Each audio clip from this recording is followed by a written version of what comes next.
So in this module, let's talk about barcodes. There's a couple different type of barcodes you need to be aware of when you're selling on Amazon. One is called the FNSKU, FNSKU, FNSKU. It's not necessary, but I highly recommend you have it. You can ship into Amazon by using just what's called a UPC barcode, but sometimes, especially if there's multiple sellers on the listing or some items get returned, you can have commingled inventory and it can create some problems. So depending on how you're selling, if you're the only seller, you could get by with just the UPC. But if you're selling with other people and other people are actually on the listing, then you're probably going to want to use an FNSKU. The FNSKU is assigned by Amazon when you create a new product listing on Amazon in Seller Central. And we're going to do a little walkthrough of that and show you how to get that in just a second. For the UPC, there's a lot of places where you can get UPC codes.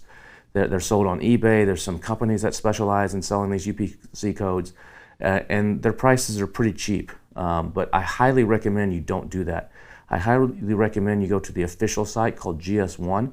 It's gs1.org, and buy your barcode there. Now, it's going to cost you a little bit more money, but Amazon actually requires you to actually get it from GS1. They haven't been enforcing that completely in the past, but they're starting to now, where when you enter the barcode, they're actually checking the GS1 database to make sure you're actually registered there.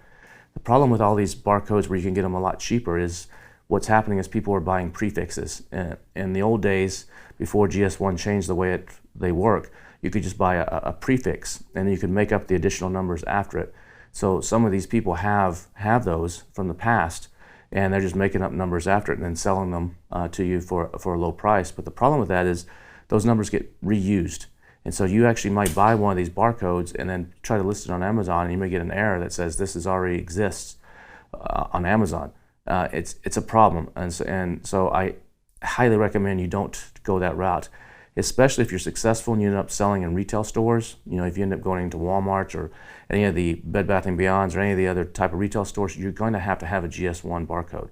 So I recommend you do that from the start. Now, GS1, the way it works is there's a one-time fee when you first sign up, depending on how many barcodes you buy. You can buy 1, you can buy 10, you can buy 100. It depends on how many you want to buy. You probably don't need to buy a whole lot in the beginning. And then there's an annual renewal fee that you have to pay every year to renew it. So it is a cost, but it's a necessary cost. Now, on your packaging, you have a choice where you can actually, I would not put both barcodes on your packaging. I would put either the UPC or the FNSKU.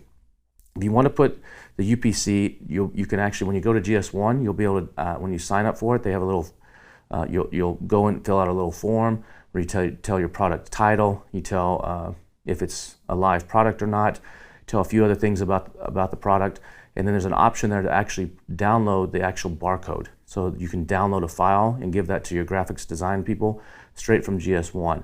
That'll have the barcode with all the little bars and everything in it. For Amazon, if you decide to use the FNSKU, when you set up a new product listing, Amazon also will allow you to download that.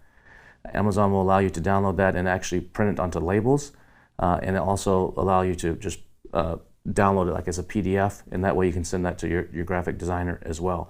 So when you're doing your packaging with your manufacturer, you're gonna have to decide, do I want to put the UPC on it or do I want to put the FNSKU on it? But don't put both. In most of my cases, since I'm the only seller, I'm only putting the UPC. And that way I'm set up to where if I do go into retail, the boxes are already done, because the FNSKU is specific to Amazon only. It's not good outside of Amazon. Now, sometimes when you ship into Amazon, Amazon will relabel your products and stick an FNSKU over the top of your UPC.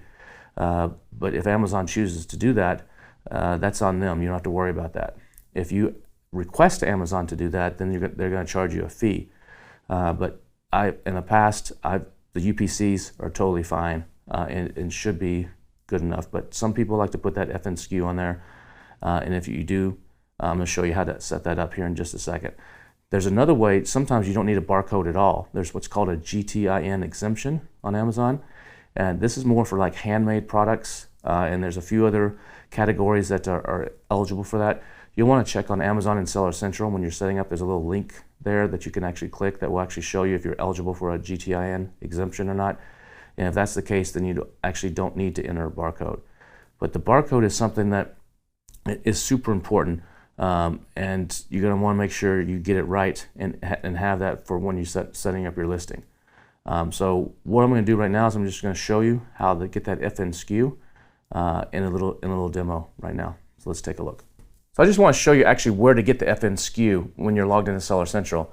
So we're going to show you this in a later module, how to actually add a product. You would come into inventory right here and hit add a product, and it's going to take you to a screen that looks like this. We're not going to walk through that step right now because that's covered in another module. But once you've already added a product, I want to show you how to actually get the FN SKU. So you can just come here in this Manage FBA Inventory tab right here, and you can see this column right here. See where it says FN SKU? This is the FN SKU. So you can just take that number right there, and that's the FN SKU number. Now, if you want to print labels from this, there's a couple different ways to do it. Helium 10 has a pretty cool tool that you can log into Helium 10. You can just copy and paste this FN SKU and go into Helium 10 and paste that into the barcode generation tool, and it will actually create the FN SKU for you. And you can add additional graphics and additional things, and then print out a JPEG or PDF or a file that you can give to your manufacturer that's nice and pretty.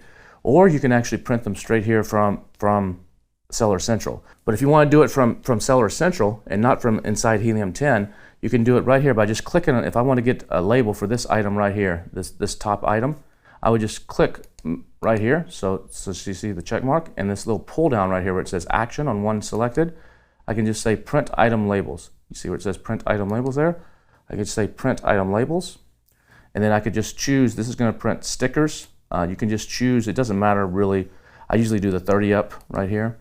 What this is going to do is actually print a whole sheet of labels, but all we really want is one of them. But I'm just going to say print labels and say OK. And then down here, it's actually going to make me a little PDF that you can open up. And you see right there is the label.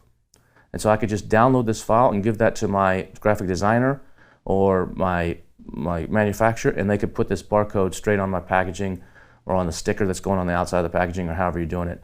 This part here where it says Helium 10 backpack new, that part doesn't have to be on there. You can just do the label with the X blah blah blah right below it. So you can include that Helium 10 backpack, that little description if you want, or you can take that off. But your graphic designer or your manufacturer will be able to work with this. So that's how you would get the FN SKU. If you go to GS1, it's a very similar process. I'll show you that right now.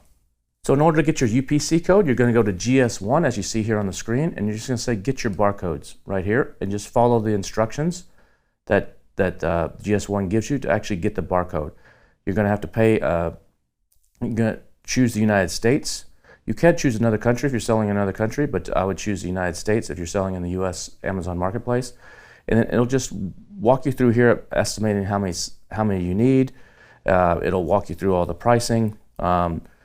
You can see here that you can get 10 of them for $250 initial fee and a $50 annual renewal. They have a number of different options. So just follow these instructions. And once you've done this, I'm going to now log in, and I'm going to show you actually how you would actually get the barcode file. So let me log in to access my barcodes. So I'm going to log in here to my account, and you can see that this particular one I bought 10. I've got 3 available. I've already used 7 of them. So if I wanted to actually get one of my barcodes, these are some of the different ones I have here for one of my products. So I can just click on the information. You see where it's information. You can see where you enter the description, the brand name, a few other things. I always say that the status is in use, even though it may not be in use yet. I always say it's in use, and you can see right here where it says at the top barcodes. You can just click on that, and you can say preview barcode, and there's your barcode right there. And then you can choose your image type. Most of them are PNGs, and you say download, and then it'll download a PNG of it, and then you can take this file and give that to your manufacturer or your graphic design person, and that's all there is to it. We'll see you in the next module.